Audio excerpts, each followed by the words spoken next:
Fala galera, eu sou o Fábio e esse é o Fac Nerd. Hoje eu vou falar de Círculo de Fogo The Black, a nova série barra anime da Netflix que segue os passos de Círculo de Fogo do grande Guilherme Del Toro. Vem com a gente. Antes de começar o vídeo, já deixa o like e se inscreve no canal para você ver mais vídeos como esse. A história segue os irmãos Travis, Taylor e Hayley, que foram deixados pelos pais no que restou da base Shadow Basin. Ford e Brina, os pais, junto com seu Jaeger, o Hunter Vertigo, eles partem para Sydney, tentando achar o único ponto seguro no que se tornou a Zona Escura, The Black, do título. Então, pulamos para 5 anos do futuro, onde Taylor e Hayley ainda estão esperando os pais no mesmo refúgio, até que uma briga entre eles sobre o destino dos pais acaba fazendo com que Hayley encontre um Jaeger em treinamento, o Atlas Destroyer. A ativação desse Jaeger, no entanto, acaba atraindo um kaiju de categoria 4, Copperhead. Ao chegar no que restou da base, Copperhead acaba devastando completamente o vale, matando todos os amigos de Hayley e Taylor, que utilizando-se do Atlas Destroyer acabam conseguindo escapar. E assim começa a história de The Black. Falando da parte técnica, a qualidade gráfica do cel shade deu uma qualidade incrível para a animação, permitindo que os Jaegers e os kaijus fiquem não só muito bonitos, mas também muito bem animados. A dublagem, tanto em português quanto em inglês, ficou muito boa, então eu recomendo que você veja realmente no som que você preferir. Mas o principal dessa animação, com certeza, é a história. Apesar de modificar algumas coisas do canon de Círculo de Fogo, a história é muito bonita e impactante. A classificação alta, apesar de não mostrar as coisas diretamente, além de deixar as lutas mais violentas, também serviu muito bem ao propósito principal, que é deixar as mortes mais pesadas. As mortes humanas, que são muitas, ficam bem pesadas para essa classificação. A construção da história é muito boa, e apesar dos poucos episódios, ela consegue construir uma linha de narração não só que demonstra a característica de cada personagem, como ela passa a emoção necessária e o sofrimento necessário para que a gente se apegue a determinado personagem, como foi o caso do Joro, que apesar de não ser uma morte surpreendente para mim, foi sim muito impactante da maneira que ela foi mostrada e da forma que ela aconteceu. A apresentação do garoto, pode ser que seja uma homenagem a God of War, é muito boa e já deixa claro de que ele é diferente. Uma coisa que pra gente fica meio óbvio, mas o anime, né, não perde tempo em apresentar isso pra gente de uma maneira que deixe claro sim que ele é diferente. Ele não perde tempo tentando esconder da gente uma coisa que é óbvia. A Mei e o Shane têm uma apresentação incrível, não só demonstrando a característica óbvia de cada um, mas também a construção da relação deles. O grupo do Shane é bem paramilitar mesmo, é uma coisa bem pesada, ele controla todo mundo com um monte de ferro, enquanto a Mei, apesar de ter sido criada da maneira que ela foi, como praticamente uma viúva negra, uma assassina treinada desde criança, ela tem sentimentos e ela sim se importa com os outros e entende a motivação de cada um.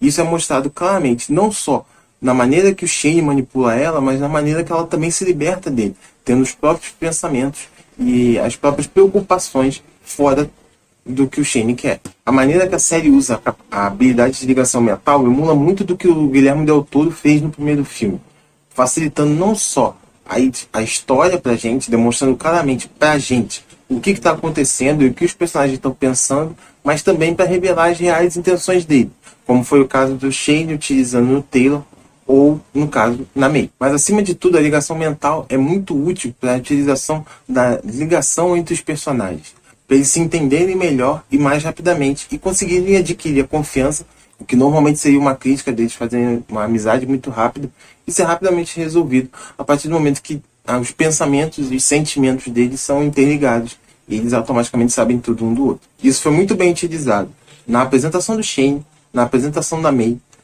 e também na apresentação do Apex. O fato do Apex fazer uma ligação mental com o garoto e também com a Hayley para entender claramente que ela era uma pessoa que queria proteger o garoto e ao mesmo tempo ele conversar com o garoto dessa forma foi muito bem feito, já que o garoto ainda não falou absolutamente nada. O anime é excelente, eu recomendo bastante. Ele consegue fazer jus à saga do Círculo de Fogo, mas principalmente ao primeiro filme, que foi o filme de maior sucesso e o filme que a crítica respondeu melhor. Então vale muito a pena. Se você gostou de Círculo de Fogo ou não, se você não viu nenhum dos dois filmes, você pode ver o anime tranquilamente. O anime deixou várias pontas em aberto, não só para as temporadas futuras, mas principalmente para a segunda temporada, que são coisas mais imediatas que estão para acontecer na trama. Primeiro, o que aconteceu com os pais de Taylor e Hayley. Eles estavam indo para Sydney buscando o último refúgio, mas acabaram indo para lá em Clayton City. A May, quando se encontra com Taylor, ela deixa claro de que Clayton City não é no caminho para Sydney.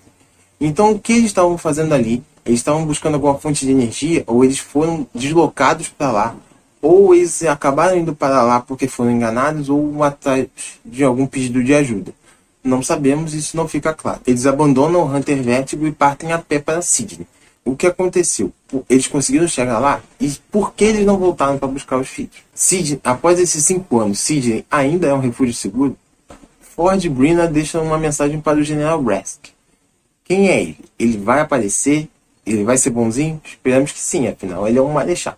Apex é um ser desenvolvido durante os acontecimentos do Ciclo de Fogo 2, quando os Kaijus utilizam uma forma de infecção cerebral para controlar os Jaegers e poderem utilizar o corpo fortificado deles para se tornarem ainda mais poderosos. Como explicado pela Loa, a inteligência artificial do Atlas, todos eles foram destruídos, com exceção do Apex. Ele, talvez por força de vontade, conseguiu assimilar completamente o Jaeger dele, se tornando uma forma completamente única, uma fusão completa de Jaeger e Kaiju. Ele parece ser um protetor do garoto, mas por quê? Simplesmente por ele ser um Kaiju? Por ele gostar do garoto de fato, ou por ele saber alguma coisa do passado dele, ou pelo que é revelado no final da temporada. Apesar da cruel morte de Joel, May ainda reluta em confrontar o seu pai, Shane. Quais são as verdadeiras intenções de Shane? E por que ele escolheu especificamente a May para se tornar a sua filha e combatente preferida? E será que os pais da May ainda podem estar vivos? Como a May conseguirá desbloquear as travas mentais nela? Será que ela consegue de alguma forma, utilizando a ligação mental? Uma das teorias mais importantes também é o easter egg mais legal dessa primeira temporada de Círculo de Fogo The Black. Na cena em que Joel convence Taylor a utilizar o modo fantasma, Loa nos apresenta os arquivos de 74 pilotos que tentaram pilotar um Jaeger sozinho, sendo que apenas 3 sobreviveram. As 3 memórias que são mostradas como os pilotos que sobreviveram são muito conhecidas dos fãs do primeiro Círculo de Fogo. Harley Beckett, o personagem principal do primeiro filme, piloto do Gypsy Danger. O Marechal Stacker Pentecost, que inclusive nós vemos pilotando sozinho o Jaeger quando ele salva a Mako no primeiro filme. E a memória escolhida por Taylor, que é Herc Hansen, que é o piloto do Striker Eureka, que acaba se tornando o Marechal no final do primeiro filme. Em determinada cena, fica claro que Taylor está fundindo as memórias dele com as memórias de Herc.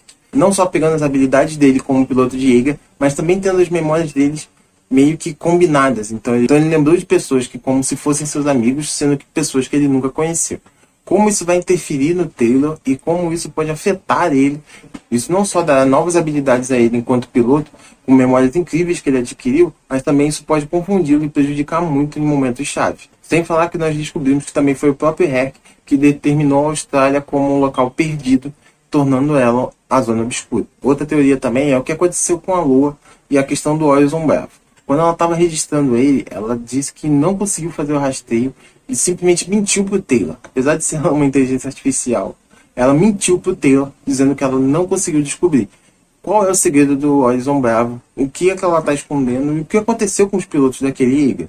Mas o principal gancho da primeira temporada, sem dúvida nenhuma, foi a grande transformação do garoto num Kaiju, que ficou com um visual incrível. Por mais que ele já tivesse sido mostrado sendo diferente, afinal ele tomou um tiro e sobreviveu, mas ali o momento da transformação é emblemático, porque ele está ali preocupado em salvar a Hayley que protegeu ele durante toda a primeira temporada, e ele se transforma justamente para proteger ela. A primeira temporada acaba sem ele se destransformar, mas acredito sim que ele tem essa capacidade de voltar ao normal, como o Taylor e principalmente a May vão lidar com ele agora, sabendo que ele é sim um Kaiju. No final aparecemos o que podem ser os precursores em forma infantis, com kaijus pequenos. Muitas pessoas criticaram essa questão dos kaijus Pantera, esses kaijus menores, mas lembremos que os kaijus são apresentados no Círculo de Fogo como clones, então eles podem simplesmente clonar eles do tamanho que quiserem. E também lembremos que nunca foi mostrado pra gente os kaijus de categoria 1 e 2. Então pode ser que esses monstros pequenos sejam os kaijus de categoria 1. Então a mensagem que é deixada para nós, como eu falei, que desses seres que podem ser dos precursores, se comunicando telepaticamente com as irmãs, dizendo que o Kaiju Messias chegou. Esse termo é completamente novo na série, nunca tendo sido utilizado, e a princípio a gente não sabe exatamente as criações do Kaiju, só que os monstros que vêm para a Terra são clonados, mas eles são clonados, obviamente, de alguém. Será que são todos clones desse Messias, que é o garoto, ou alguma outra coisa.